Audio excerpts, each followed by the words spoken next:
साहब जी ये फक्की हाजमे के लिए है।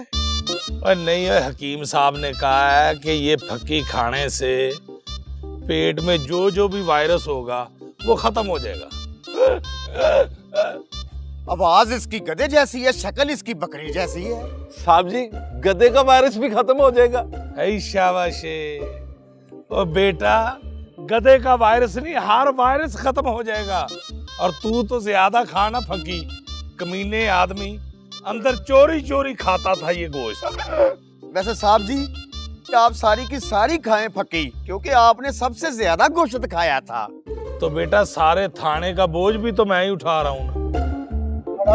बहुत महाल है। अस्सलाम वालेकुम। ओ यार मनूस आ गया मनूस आ गया। थाना बंद हो गया, चलो इधर पंप बनने लगा। चलो ओ भाई चलो चलो इधर पंप बनने लगा। इसको मेरी नजरों से पीछे ले जा। ओए हमें गधे का गोश्त खिलाता रहा ये। सर जी मैंने किया क्या? लो हई शाबाश। वो कहता मैंने किया क्या है।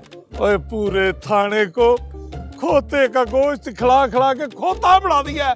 सर जी मुझसे कसम ले ले, मुझे नहीं पता था कि वो गधे का गोश्त बेचता। ओ बेवकूफा, तू अपनी बहन के पकड़वाना ही है तो साहब को कोई अच्छी चीजें खिला, अखरोट खिला, काजू खिला, ताकि उनका दिमाग काम करे। ओए जो गधे का गोश्त बेचता था ना, उसको तो मैंने जेल भेज दिया और मेरा दिल करता है कि मैं तुझे भी जेल भेज दूं। साहब जी मेरा मसला गोश्त का नहीं है, मेरी बहन का क्या, उसको गिरफ्तार करके जेल भेज दे। ओए अफसरों को खोते खिलाकर कातिल गिरफ्तार नहीं होते। साहब जी ये आप इंसाफ नहीं कर रहे। ओए ओए ओए तुझे मैं दूं इंसाफ? पूरी दुनिया में मैं ही इंसाफ बांटता फिर रहा हूँ। ओए इसको मेरी नजरों से दूर कर दो, इससे पहले कि मेरे अंदर का वैसी इंसान बाहर आ जाए।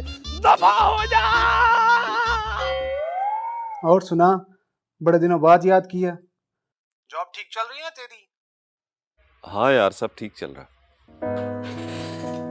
वो याद आया, तेरी पुप्पू आई थी एक दिन, तेरा पूछ रही थी। अब जब वो आए तो उन्हें कहे परेशान मत हो, वीकेंड पे चक्कर लगाऊंगा। ठीक है। ऑफिस से घर जाते हुए रास्ते में तुम्हारी पुप्पो को तुम्हारा पैगाम दे दूंगा। एड्रेस है मेरे पास, मेरे रास्ते में ही है उनका घर। ठीक। ओके।